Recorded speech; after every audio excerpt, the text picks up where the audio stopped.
FIIs और DIIs के आंकड़ों की भी अभिषेक ने बात की, उस पर एक बार नजर डाल लेते हैं। एफआईआईज ने फिर एक बार छठे दिन लगातार भारतीय बाजारों में शुक्रवार के सत्र में करीब 2,250 करोड़ की बिकवाली की। वहीं डोमेस्टिक इंस्टीट्यूशनल इन्वेस्टर्स ने करीब 4,000 करोड़ की खरीदारी कैश मार्केट में की। इंडेक्स फ्यूचर्स और इंडेक्स ऑप्शन की भी बात कर लेते हैं। इंडेक्स फ्यूचर्स में 1,020 करोड़ की बिकवाली दिखी, इंडेक्स ऑप्शंस में करीब 500 करोड़ की बिकवाली, स्टॉक फ्यूचर्स में 3,900 करोड़ की खरीदारी, वही स्टॉक ऑप्शंस में करीब 300 करोड़ की बिकवाली शुक्रवार के सत्र में दिखी। लेकिन याद रखें, छठे दिन लगातार भारतीय बाजारों में फॉरेन इंस्टीट्यूशनल इन्वेस्टर्स ने कैश मार्केट में बिकवाली की है और ये एक बड़ा ट्रिगर है भारतीय बाजारों के लिए। लेकिन शुक्रवार और पिछले हफ्ते की कमजोरी के बाद आज कौन से लेवल्स पर नजर रखनी चाहिए, ये बताने के लिए अब हमारे साथ डिम्पी जुड़ चुके हैं। Dimpy, good morning. शुक्रवार को कमजोरी थी, पिछले हफ्ते 1.5 से 2% की गिरावट के साथ निफ्टी बंद होता हुआ नजर आया। आज सोमवार है, नया वीक है, कौन से लेवल्स पर नजर रखनी चाहिए और रणनीति क्या बनानी चाहिए?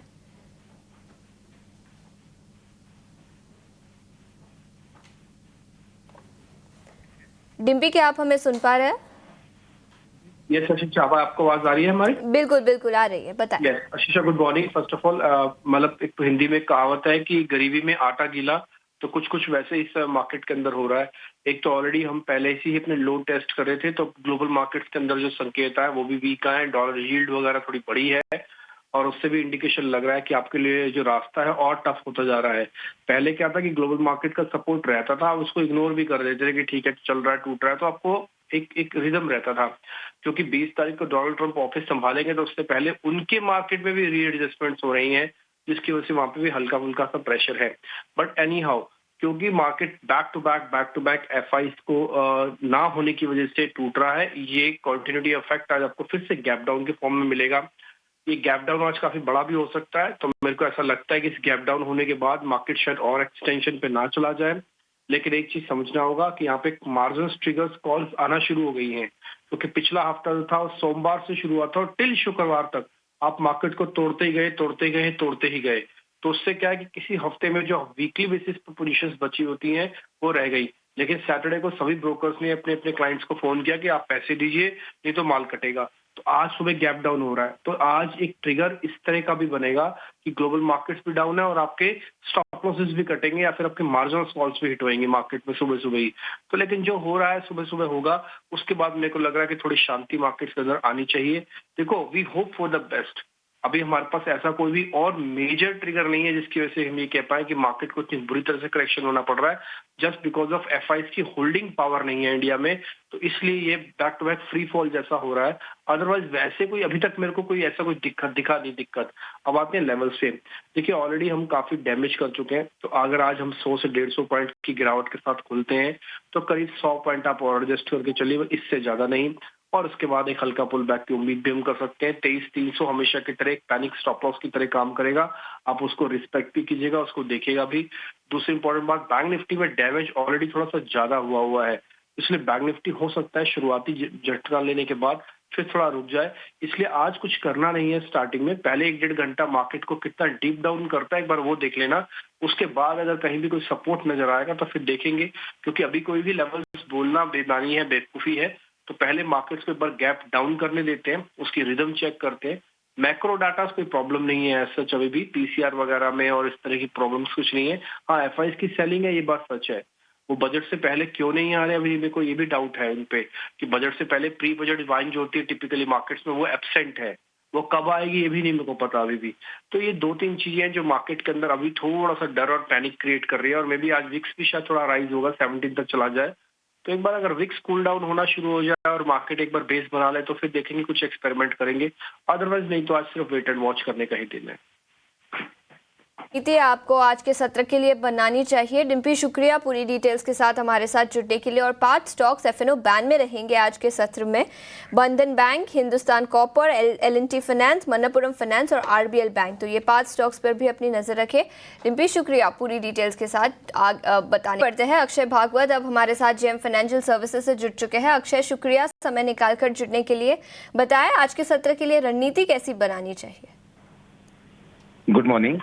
तो आज most of the data points weak है। क्रूड ऑयल लेके it is well over 81, rupee dollar भी 86 के आसपास है।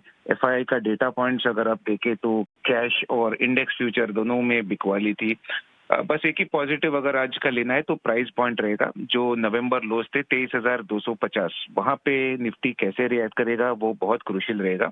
लास्ट टाइम वही एरिया से सिग्निफिकेंट रिकवरी देखी थी हमने 24,800 तक, तो एक पिवोट पहले बहुत ही क्रूशियल रहेगा। वो मोस्टली वो पॉइंट पे खुलेंगे, प्लस माइनस 100 पॉइंट्स 23,250 से निफ्टी स्पॉट में आप वोलेटिलिटी एक्सपेक्ट कर सकते हो, पर टेक अवे रहेगा कि 23,250 आज होल्ड कर पाता है कि नहीं। अगर होल्ड कर पाया तो एक पॉजिटिव सिग्नल रहेगा आने वाले शॉर्ट टर्म के लिए। अगर नहीं होल्ड कर पाया तो जो डाउनसाइड लेवल्स है, तो पहला सपोर्ट तो ऑब्वियसली 23,250 है और उसके नीचे नेक्स्ट सपोर्ट जोन। ठीक है, तो ये कुछ लेवल्स जहां पर आपको अपनी नज़र रखनी चाहिए अक्षय हमें बता रहे थे, और उनके साथ स्टॉक स्पेसिफिक आइडियाज़ भी उन्होंने हम तक भेजे हैं। जोमैटो इस स्टॉक पर खरीदारी की राय दी है। याद रखिए पिछले कुछ दिनों से कई सारी ब्रोकरेज रिपोर्ट्स आई है जिसके दम पर ये स्टॉक फोकस में था। उसी स्टॉक पर खरीदारी की राय 262 से 271 तक के लेवल्स जोमैटो पर दिखाई दे सकते हैं, और 232 रुपये प्रति शेयर का स्टॉप लॉस बनाने की सलाह जोमैटो पर अक्षय ने दी है। ये थे स्टॉक स्पेसिफिक आइडियाज और रणनीति। आगे बढ़ते हैं, कमोडिटी मार्केट पर नजर डालते हैं, और कमोडिटी मार्केट पर रणनीति बताने के लिए आज हमारे साथ कुंवरजी ग्रुप के रवि दियोरा जी जुड़ चुके हैं। रवि जी शुक्रिया समय निकालकर हमारे साथ जुड़ने के लिए। और सबसे पहले कच्चे तेल की ही बात करेंगे। शुक्रवार को करीब 3% की तेजी ग्लोबल मार्केट में दिखी ब्रेंट क्रूड में, उसके बाद आज सुबह भी $81 पर बैरल के पार निकलता हुआ नजर आया। कच्चे तेल और नेचुरल गैस, क्या रणनीति होगी यहाँ पर? Good morning.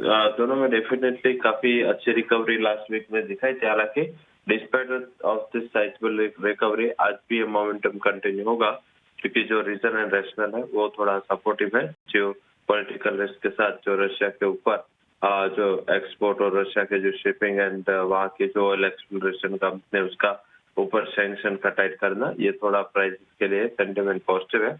आज भी दोनों अच्छे रिकवरी के साथ अच्छी तेजी के साथ ही ट्रेड करेंगे। क्रूड के जनवरी फ्यूचर बाय करें, टारगेट रखें 6640, stop loss would be 6410। Natural gas buy करें 338 के करीब, 355 टारगेट, 330 रुपये स्टॉप लॉस होगा। ब्रेंट क्रूड और नेचुरल गैस पर यह रणनीति, लेकिन इसके अलावा सोने और चांदी, यहाँ पर क्या नजरिया होगा आपका? गोल्ड सिल्वर में जिस हिसाब से डॉलर इंडेक्स स्ट्रॉन्ग हो रहा है, जिस हिसाब से अभी ग्लोबल क्यूज है, इस हिसाब से मींस के वैसे फंडामेंटली उसके लिए पॉजिटिव। हालांकि इंट्राडे में थोड़ी वोलेटिलिटी ट्रिगर करेगा, क्योंकि डॉलर इंडेक्स स्ट्रॉन्ग है, बॉन्ड यील्ड बढ़ रहे हैं, पर्टिकुलर नॉन फार्म पेरोल के डेटा है वो इंडिकेट कर रहे हैं कि टिल जून कोई भी चांस नहीं, शायद अक्टूबर की पॉलिसी में अभी कोई रेट में नया कट आता हुआ दिखे। तो मेरे हिसाब से थोड़ा सेंटिमेंट नेगेटिव है और इसके एसेट क्लास के लिए सिल्वर में थोड़ा बिकवाली का ट्रेड लेना है। 93,580 पे सेल करें, स्टॉप लॉस 93,100 होगा, और इंट्राडे में 91,700 तक के टारगेट आते दिख सकते हैं। रवि जी, बेस मेटल्स यहाँ पर क्या रणनीति होगी आपकी? Zinc, lead, copper, aluminium?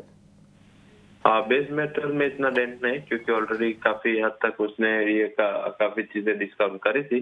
China की ओर से और एक स्टिमुलस के एक्सपेक्टेशंस में मेटल्स थोड़े फॉर्म है, एंड पर्टिकुलर एल्यूमिनियम में जिसके इन्वेंटरीज लगातार एलएमए में गिर रही है, तो यहाँ पे फोकस करें for target price of 247, stop loss लगाए 240 का, और 243 के करीब बाय का रिकमेंडेशन। ठीक है, तो ये नजरिया बेस मेटल्स पर। रवि जी बहुत बहुत शुक्रिया समय निकालकर हमारे साथ जुड़ने के लिए और कमोडिटी मार्केट पर अपनी रणनीति बताने के लिए। इतना ही